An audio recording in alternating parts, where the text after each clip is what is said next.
Welcome to the Purpose Driven Mom Show, episode 411. Today, we are here talking about how to organize your summer schedule. So if you're watching on YouTube, I apologize. I know that there's already like a shadow where my hat is, but this is what we're working with right now because it's one of those hair days. And I said to myself, part of my organizing for my summer is batching ahead. So it was either go wash my hair or get an episode recorded for you, and I couldn't let it hold me back anymore. So here we are. I think that's a big step for me. We are going to talk today about how to make your schedule feel a little better, a little more organized, and less stressful. Okay, we're going to simplify it. You can see all the show notes there over at purposedrivenmom.com/podcast 411. Wow, 411. That's incredible. I can't believe the show's been around that long. 411 episodes. Every once in a while I think about it and I'm like, this is bonkers. It's been over 5 years that we've been putting tips in people's ears, and y'all keep listening. Y'all keep coming back. Thank you for sharing. If you haven't left a review and a rating, we really do appreciate it. All right, let's lay out some groundwork before we talk nitty gritty. Let's talk first about the words. Routines can make people feel boxed in, right? Routines can make them feel like they have to be very regimented and structured and strict. I don't see them that way, but if you are someone who does, I want you to kind of change the word routine interchangeably today with rhythm, with flow. We have a rhythm of our day. The morning stuff happens in the morning, just like normal. The evening stuff happens like in the evening. The after school routine, it happens that way because we've created it. It is a routine, but it really is also a flow. It is a rhythm. So if you're somebody who hears the word routines and automatically kind of shrinks up and is like, no, I don't want to be so structured, don't feel like you have to be, okay? Feel like this is me creating a schedule that is simple, that my kids can follow, that is predictable and good to go. All right. So I just want to start there. And I also want to encourage you to plan less this summer. I'm going to give you some nitty gritty step-by-step tips. We taught these in the Simple Summer Schedule Challenge that I had hosted at the end of May. But really, my big thing is I want you to plan less. I have found that by planning less, I get more done. And the concept here, I know people don't always want to hear it, but it is true. When you put less on your plate, you're more likely to get things done because you're not overwhelmed with everything that must get done. Now, I was just talking to someone the other day because I teach concept of the micro 3 or micro wins during each time block. And some people like the big 3, right? Like, oh, I just pick 3 things to focus on for that day. And I hear you. But as a busy mom, my life is not only in 3 things. I can't just think of like one work thing and one personal thing and one volunteer thing. I have multiple parts of my day, which is why I teach the micro 3, which we'll talk about a little bit today. I want you to plan less. I want you to make your tasks smaller. I want you to really think to yourself, how can I take this task, make what I have to do for it smaller? I'm gonna give you an example. This podcast episode, I didn't want to record it. I didn't feel like sitting down. Yesterday, I had on my task list to outline the podcast episode. I was like, go through, I have paper. If you're watching on YouTube, you can see my paper here. I have notes, you probably hear that crinkle on the podcast. I keep some notes to keep myself a little bit focused, right? Otherwise, I'm rambly. And you know what, honestly, you probably listen to some episodes and you're like, does she even have an outline? Probably not. No, if you're asking yourself, I don't. I do today, just so I can stay focused because there's so much that I want to teach you, right? Instead of saying record the podcast episode, I had outlined the podcast episode. So I spent yesterday doing that. It took me less than 15 minutes, used some chat GPT, used my own thoughts, got it together. Today I had record and I almost didn't sit to do it. There's a few reasons. One, my hair wasn't washed. I didn't feel like doing it. I'm like, oh, I gotta go on camera. The other is I had coffee with friends just now from about 9:30 to 11:30. Just got home, scarfed down some lunch, and I have a call at 1 o'clock. The time is currently 12:26. All right. So I started this about 5 minutes. So like 12:20. My brain was like, you have a call in 40 minutes. You're not going to have enough time. I don't feel like doing it. Like just do something else. You're going to have to get on your coaching call at 1. And then I thought my podcast episodes have been short and sweet. 20 minutes. I can get this done. I can bang it out. I can knock it out and be done with it. The reason this works is because I had less on my plate. My micro 3 that I have from 12 to 3 today include my SOAR call, which is at 1 o'clock. It's an hour to an hour and a half. Record this episode, this 20-minute episode, and then spend about 20 to 30 minutes planning next week. Like it's Friday, so I'm going through my tasks for next week. They're small. I don't have 1,000 things on my plate. And guess what's going to happen? Because I have less on my plate, I'm actually going to do more. And we'll talk more about that today. But I wanted to get those mindsets out of your way before we even started. Put less on your plate this summer. Make a simple summer schedule. And it starts with priorities. You know me, I love priorities. It's really important that you identify what's important to your family. So we talked about this at the summer planning challenge, but if you weren't there, if you haven't sat with your family and had a family meeting about what they want summer to look like, I encourage it. I want you to have a family meeting and talk about your mission for your family, your values, the vision you have for summer. I talked to my kids today because they were really cranky, and we've been going and going, and there's just so many activities. And I told them, we're not going to sign up for any summer extracurricular activities besides what you already have. My son starts playing tackle football this year, which my heart is like, oh, do it, but here we are, 3 years of flag, and he's ready. That starts in August, and it's 4 nights a week in August. It's a lot. My daughter does competitive cheer, and because she's moving to a more competitive team this year, her practices start in June. So normally I let my kids do a fun random activity. Last year we did bowling, right? We did a bowling league. This way they have something that's going on, because for us, summer is typically the same. Like, because I'm working, my kids are at camp or we're around, we only take 2 vacations. So we're typically home to do activities. And this year they were choosing between archery and volleyball, like stuff that they typically wouldn't do, but we can fit in for like a month in the summer. It's a little fun. My kids like to be busy like that. And I thought about it today, and I was like, you know what? We need space. We don't need another activity. We just need time to exist and be with our family. And so we sat down this morning, because we were arguing about shoes or whatever it was. And I was like, everybody's tired, guys. We could use less. We're tired because we're doing too much. This summer, how would it feel if we just didn't have activities after school more than once or twice a week, or after camp or whatever it is? And my kids were mad. They were like, no, we want to do activities and stuff. And then they listened a little bit more, and we came to terms. My daughter was like, well, I'll still get to do archery at camp this summer, so I'm fine. And like, we came to it. Sit with your family and have a meeting before you make your schedule. Talk about the priorities and the goals for the summer. We have a couple things also on our list. We want to spend time in our garden. My daughter and I planted all of our stuff yesterday. My son wants to learn how to ride his bike. We want to hike more, do things outside. We want to go on more vacations. What is it like for you? I want to work less, so I've got a truncated schedule for the summer, hence me recording all these episodes in advance so that I can relax. Your summer might look different. It might be, hey, mommy's still working full time. You're going to be at camp. You're going to be at grandpa's. This is what it's going to look like. For me, on the days I work, we have to go over the vision of what it looks like when mommy's working. Once I start, by the way, friends, making these charts and stuff that I make for my kids, I always share them. So I'll share them on Instagram. I'm at a Purpose Driven Mom. So just make sure you're following me there, because I'll put up in stories like what our visual schedules look like and how I organize it in real time for the summer, because I'm really doing it. But having these conversations in advance can help. And then also creating boundaries with them. So I went over with them and I said, this is what the summer is going to look like.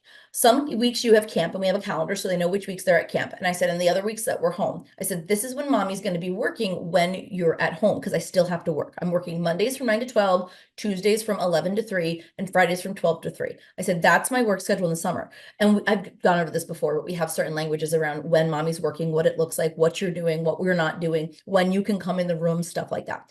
Having those conversations now will help you make sure that your schedule feels a little bit better. So right now you might be, depending on where you live, my kids are already out of school when this airs, but your kids might not be. You might have been home for a month. So if you haven't done any of these things, I want you to think, hey, what sort of things can I do? All right, so let's start with my top recommendations. One, having a central place for your calendar. We have a One Thrive Command Center. We love it. I also buy on Etsy. I think I shared this last episode. It's like a really big calendar, and it has like bucket list activities and stuff on it. So we keep that calendar in one spot in between like our dining room and our living room. Everybody sees it all the time. And what this helps with is predictability. So it's got one schedule for the whole summer, this calendar that we have from Etsy. And then my command center is just 1 month at a time, but it lets them know, when am I at camp? Right? So they're not like, what week am I at camp? Can I have a sleepover? Can we have a play date? Well, no, you're at camp during the day, so we can't do that. Or, yeah, you don't have camp this week. We're not on vacation, things like that. If you don't have one place you're keeping it, I highly recommend it.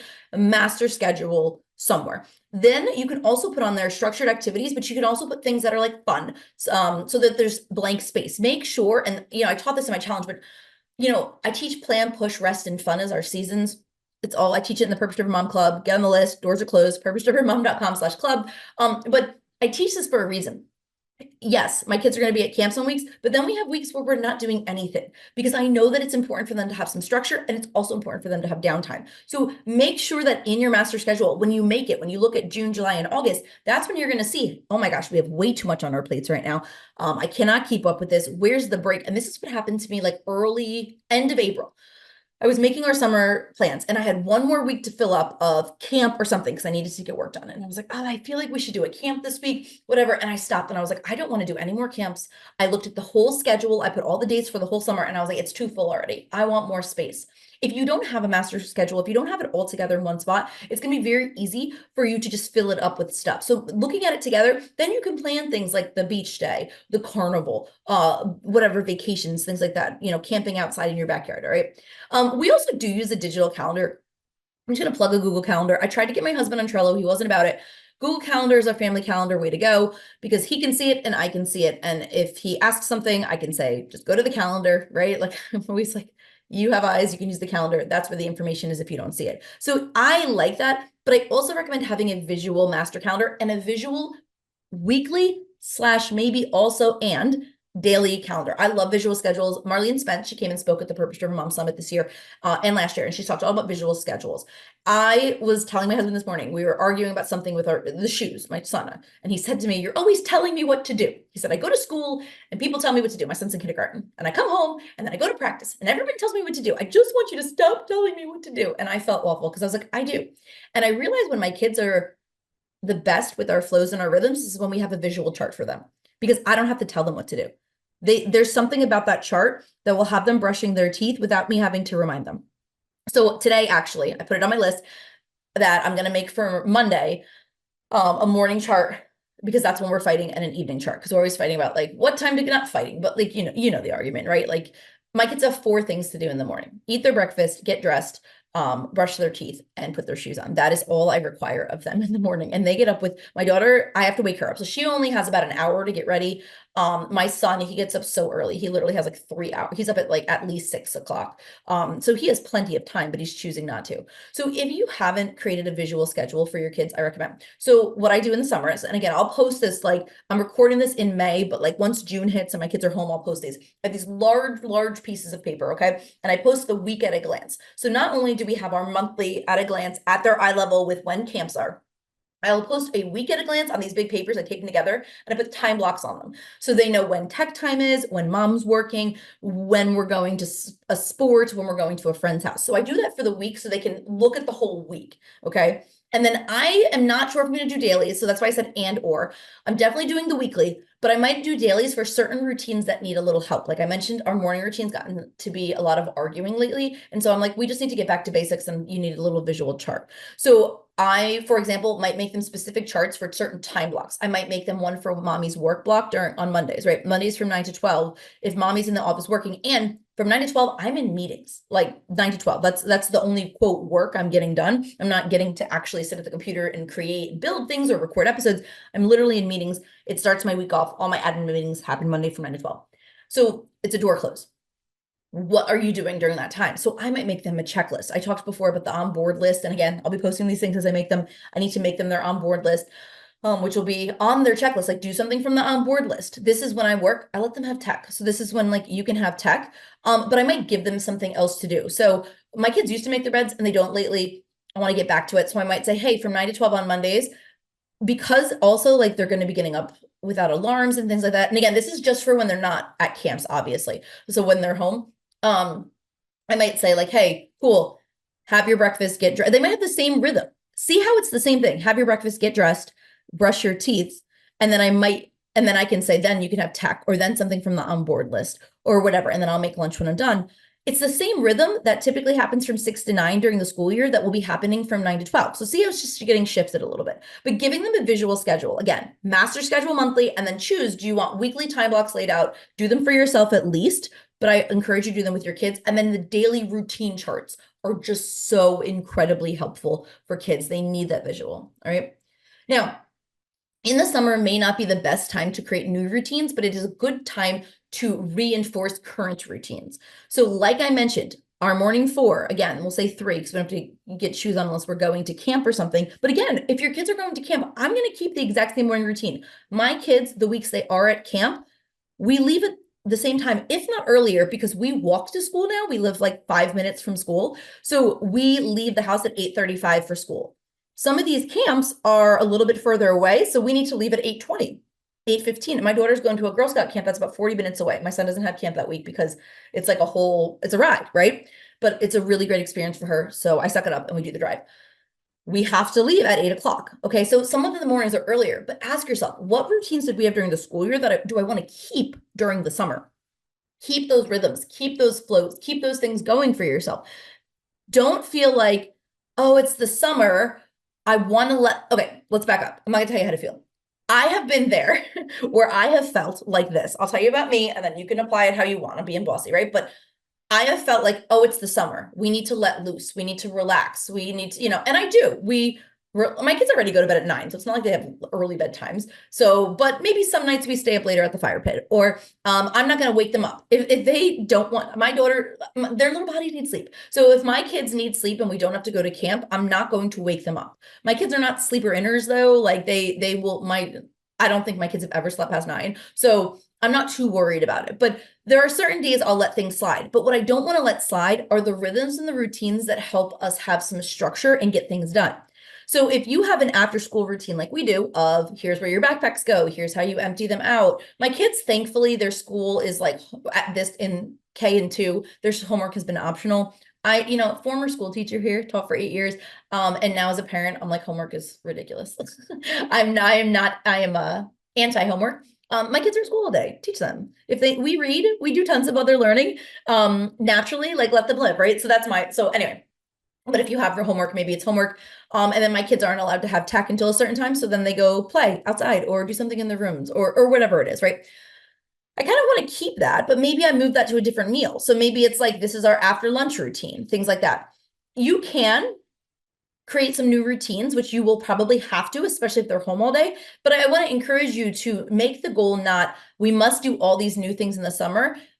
Instead, ask yourself, how can I reinforce what we already do? It's going to make back to school so much easier. You know what I mean? It's going to make the back to school season feel lighter because you're not starting everything from scratch. All right. Now, the other thing I'm also going to recommend is, making sure you incorporate some like quiet and independent playtime, depending on your kids' ages. They can do it anyway in your day for you. The thing that I've gone back and forth so many times, because I've thought about homeschooling my kids like a lot. Like I crave more time with them. I just, oh God, okay. No, we're not talking about homeschool today, but I would love to just like have them all day. But I worry because I worry about what happens if it's just noisy, right? I get very almost overstimulated especially because my son wakes up so early. I get up at 6. He's often up before me, like 5:30, right?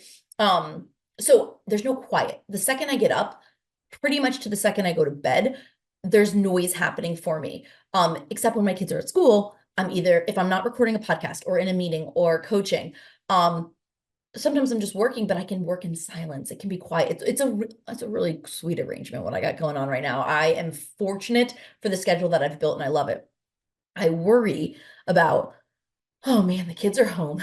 There's going to be no quiet time and I'm going to lose my SHIT. Like that is where my worry is because I'm overstimulated. So because I know that's a worry of mine, what I would encourage you to do, if that is a worry of yours, is to build in quiet time. Make sure that you have it during the day where mom's doing this. So I am an avid reader. My kids have become readers because of that. So one of the things we do is we have reading time. Now my son in kindergarten, he can read, which is great. It's so time opening for us.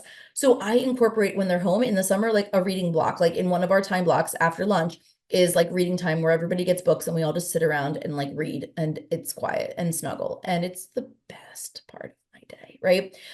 Have that time for you. And I'm not big on like, you got to get up earlier to make it happen, but but if you need to, my kids are like less needy in the morning. If I'm not bothering them to like get ready to go to school, right? It's that midday that they all start really wanting me, right? They're bored or whatever. So I work out in the mornings because my kids really don't need me as much in the mornings. They're doing their own thing. They're still waking up. They're slower moving. So maybe that's the time you schedule that for yourself. All right. I want to give you some tips though, if you're working from home, you're trying to figure out some time blocks.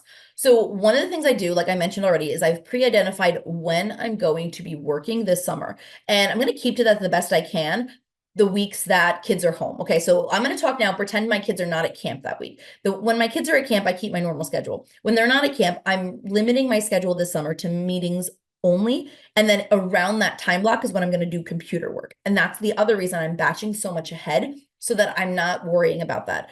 Will I work outside of those? Yes, of course, right? But if I can get as much done as I can on the weeks they're at camp, then I can enjoy my kids, right? Otherwise. So that's how I'm planning it. But go through and create times where you're like, this is when I'm working. I think a lot of stuff that happens in the summer, especially if you have an online business, you'll be like, oh, I'll find time to work. Plan that thing out. My kids know, all right, after 12 on Mondays, if we want to go outside to the pool, cool, we can go to the pool. We want to go to the park, cool. Like those things are set up, because otherwise I would, if they said to me, let's go to the roller rink, I'd be like, okay, like I want to do fun stuff, like, or let's go to the pool. I want to sit by the pool too. Like, that's why we have a pool. So I am also easily manipulated into changing my schedule because I want to have fun.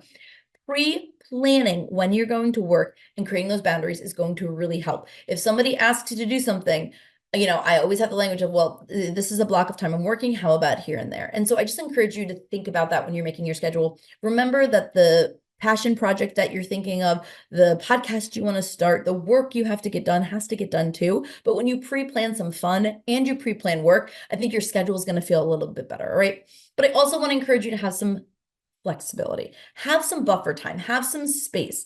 Try to batch together activities. You have errands to run. Don't do it every day. I don't want to be going to Walmart more than once or doing my Target pickup all these times. What I want to do is go out one day during one time block and run my errands. That way it can be one and done, and then I can worry about just enjoying the summer. Okay. Now, I gave you some tips today on how to just organize your schedule in a way that feels a little bit better for you, no matter what time it is for you, like you're on summer break, you're not. I hope that you grab something that you can use. DM me over at a Purpose Driven Mom or tag me. Let me know you listened and which tip you're taking. I gave you a lot today. I gave this all in details last time I did a summer planning challenge. So I wanted to make sure I kind of clip notes it all for you. And show notes are going to be at purposedrivenmom.com/podcast 411.